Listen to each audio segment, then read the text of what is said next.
नमस्कार दोस्तों, कैसे हैं आप लोग। तो चलिए आज मैं आपको एक टेक्निक बता रहा हूं दोस्तों।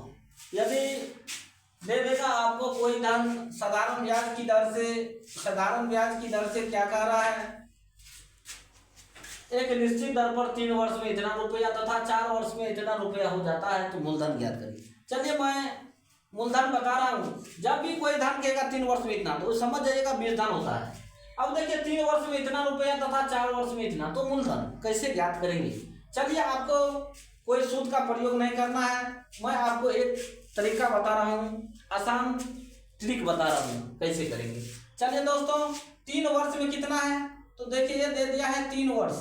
3 वर्ष में कितना होता है, तो 815 रुपया हो जाता है। 3 वर्ष में कितना हो जाता है, 815 रुपया।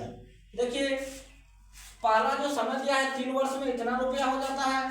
दूसरा बात है क्या, दूसरी बात देखिए क्या है कि 4 वर्ष, यहाँ दे दिया है 4 वर्ष।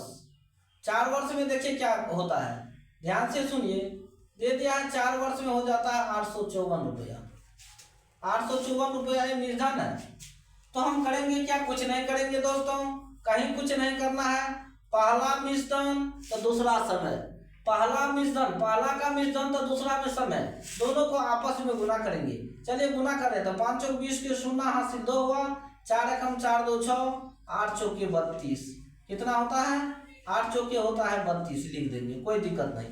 अब देखिए पहला समय लेंगे तो दूसरा का मिश्रण, ये समय लेंगे तो ये मिश्रण लेंगे, इसको गुना कर रहे हैं, गुना करते हैं, गुना करेंगे इसको तो हो जाएगा 4 तिया 12 के 2 हासिल 1 होगा, 5 तिया 15 1, 16 के 6 हासिल 1, 8 तिया 24 1 25 होगा। देखिए ये 25 से 62 हो गया। अब इन दोनों का अंतर आप बटा करेंगे, समय का अंतर, समय है 3 वर्ष और 4 वर्ष, ये दोनों का अंतर 1 होता है, इसको घटा देंगे, वही आपका क्या होगा, आंसर होगा। देखिए घटाने के बाद दोस्तों कितना आएगा, अगर इसका घटो करेंगे तो ये आ जाएगा आपका 698 रुपया। घटो करने के बाद 698 रुपया जो होगा, यही आपका आंसर होगा। Thank you very much. जय हिंद, जय भारत।